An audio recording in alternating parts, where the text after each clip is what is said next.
Welcome back. અમદાવાદના ચંડોળા તળાવ વિસ્તારોમાં દબાણો પર બુલડોઝર ફરી ગયું છે અને ડિમોલેશન બાદ હવે ચંડોળા તળાવનું બ્યુટિફિકેશન હાથ ધરવામાં આવશે.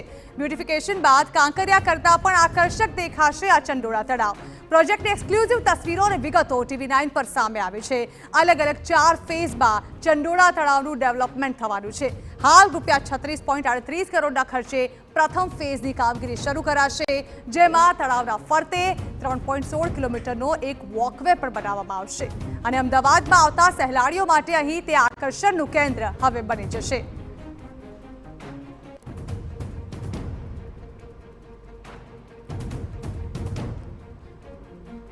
તો એક તરફ જ્યાં ચંડોળા તળાવના દબાણો હટાવવામાં આવી રહ્યા છે અને બીજી તરફ હવે જ્યારે તેના બ્યુટિફિકેશનની વાતો સામે આવી રહી છે, ત્યારે TV9 પાસે તેનો એક્સક્લુઝિવ પ્લાન પણ સામે આવ્યો છે. દીનું સૌથી મેગા ઓપરેશન ડિમોલ્યુશન બાબતે થઈ રહ્યું છે. તેના ડેવલપમેન્ટ માટે કોર્પોરેશનની કયા પ્રકારની તૈયારી છે, હિમાંશુભાઈ આપણી સાથે છે, તેમની સાથે વાત કરીશું. હિમાંશુભાઈ, કયા પ્રકારની તૈયારીઓ છે અને કેટલો ખર્ચ? અત્યારે ચંડોળા તળાવમાં આપણે ફેઝ 1ની કામગીરી ચાલુ કરેલી છે. એમાં 36.38 કરોડનો જેવો અંદાજિત ખર્ચ છે અને 27.27 કરોડનો જેવો અંદાજિત ટેન્ડરના ખર્ચે આપણે કામગીરી કરી રહ્યા છે. કયા કયા પ્રકારની વિશેષતા આ ચંડોળા તળાવમાં હશે કે જે ચંડોળા તળાવનું આખો રૂપરંગ બદલી નાખશે? અત્યારે પ્રથમ ફેઝમાં તો અમે એક તો ફરતેની વોકવે લીધો છે. વોકવે પછી 700 મીટરનું અત્યારે ડેવલપમેન્ટ કરી રહ્યા છે. વોકવે તો 3.5 કિલોમીટરનો જેવો વોકવે છે અને જે 700 મીટરમાં ડેવલપમેન્ટ કરી રહ્યા છે એમાં અમે ખંભાતી કૂવા 19 જેટલા ખંભાતી કૂવા કરી રહ્યા છે. પછી એક ઇવેન્ટ સેન્ટર જેવું કે જેમાં દરેક પ્રસંગ થઈ શકે, પાર્ટી પ્લોટ પ્રકારનું, એ કરી રહ્યા છે. પછી જંગલ જીમ બનાવી રહ્યા છે અને જે 700 મીટરની લંબાઈ છે એમાં રમતગમતના સાધનોથી લઈ, ગાર્ડનથી લઈ અને વોકિંગ ટ્રેક એરિયા અને સમગ્ર એરિયા ડેવલપ કરીએ છીએ. અને એમાં એ પાછા 2 પ્રકાર છે કે લોઅર પ્રોમિનન્ટ અને અપર પ્રોમિનન્ટ, એ રીતે 2 પાર્ટમાં એનું ડેવલપમેન્ટ કરી રહ્યા છે. એવું કહી શકાય કે કાંકરિયાથી પણ લોકો અંજાઈ જાય તે પ્રકારનું ચંડોળા તળાવ બની જશે? હા, ડેફિનેટલી. ચંડોળા તળાવ એ જોઈએ તો કાંકરિયાથી લગભગ 5 થી 7 ગણું જેવું મોટું છે અને એનું જે અત્યારે પ્રથમ ફેઝનું ડેવલપમેન્ટ પ્લાનિંગ લીધું છે એ કાંકરિયા કરતાં હવે સરસ બનશે, એ રીતનું આયોજન કરેલું છે. ટોટલ કેટલા ફેઝમાં કામગીરી કરવામાં આવશે તે પ્રકારની તૈયારી કોર્પોરેશને આયોજન કર્યું? અત્યારે તો લગભગ 3 થી 4 ફેઝની અંતર્ગત આ સમગ્ર કામગીરી પતશે. એટલે 4 ફેઝ જેવા થશે કે જે આખા સમગ્ર તળાવનું ડેવલપમેન્ટ આપણે પૂરું કરીશું. અંદાજે સમયગાળો કેટલો લાગે તેવું આપને લાગી રહ્યું છે, જે રીતે અલગ અલગ તબક્કામાં અને ફેઝમાં કામગીરી ચાલુ થઈ છે? અત્યારે પ્રથમ ફેઝની કામગીરી અમારે 1.5 વર્ષની છે અને તે બાદ બીજા જે 3 ફેઝ થશે એટલે 3 થી 4 વર્ષ બીજા લાગશે, પણ એ સમગ્ર આખો વિસ્તાર ચંડોળા તળાવ એમાં આવરી લેવાશે. ચંડોળા તળાવમાં પાણીના સ્ટોરેજ માટે અને અંદર બોટિંગ માટેની વ્યવસ્થા કયા પ્રકારની હશે? સુંદરતા માટેની કયા પ્રકારની વ્યવસ્થા ખાસ તો તળાવને લઈને હશે?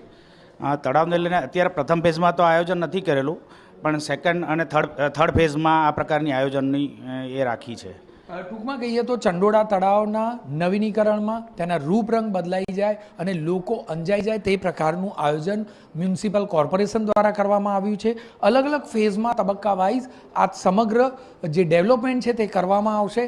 લોકો કાંકરિયા લેકને ભૂલી જાય તે પ્રકારનું ચંડોળા તળાવનું નવીનીકરણ થઈ રહ્યું છે. લોકો રાહ જોઈ રહ્યા છે કે આખરે ક્યારે સંપૂર્ણ કામગીરી કોર્પોરેશન દ્વારા પૂર્ણ કરાય. કેમેરામેન તૌસીફ મલિક સાથે જિગ્નેશ પટેલ, TV9 અમદાવાદ. તો ચંડોળા તળાવ વિસ્તારમાં હાલ ગેરકાયદે દબાણ ઉપર બુલડોઝર કાર્યવાહી કરાઈ છે, ત્યારે દબાણ કરનારાઓએ તળાવ ઉપર પણ મકાનો બાંધી દીધા હતા. તળાવની અંદર પણ દબાણો ખડકાતા તેને મોટા પાયે નુકસાન પહોંચ્યું છે. પરંતુ હવે ચંડોળા તળાવ ડેવલપમેન્ટ પ્રોજેક્ટ અંતર્ગત એવા વિકાસનો દાવો કરાઈ રહ્યો છે કે જે કાંકરિયા તળાવને પણ ટક્કર મારશે અને અમદાવાદ આવનારા સહેલાણીઓને આકર્ષશે. તો અત્યારે દબાણ હટાવ ઝુંબેશ ચલાવવામાં આવી રહી છે અને ચંડોળા તળાવના મોટા ભાગના દબાણો જે છે તે દૂર કરી દેવામાં આવ્યા છે. હજુ પણ આવનારા 2 થી 3 કલાક આ દબાણો દૂર કરવાની કાર્યવાહી હાથ ધરાશે. પરંતુ સવાલ એ થઈ રહ્યો હતો કે આ દબાણ હટાવ્યા બાદ શું? ચંડોળા તળાવ આટલું મોટું તળાવ છે, તેના 2 ફેઝ હતા, એક ચંડોળાનું મોટું તળાવ, એક નાનું તળાવ. ત્યારે આ મોટા તળાવની આસપાસ જે તમામ દબાણો ખાલી કરી દેવામાં આવ્યા છે, ત્યારે હવે તેના બ્યુટિફિકેશનની કામગીરી હાથ ધરવામાં આવશે.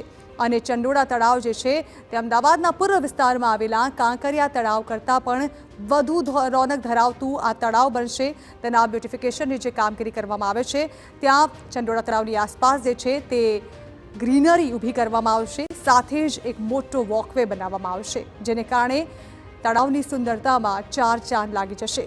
હવે પૂર્વ વિસ્તારની રોનક વધારતું આ તળાવ હશે, જે પ્રવાસીઓને આકર્ષશે, જે ખાસ કરીને વીકેન્ડમાં લોકો માટે આકર્ષણનું કેન્દ્ર બનશે.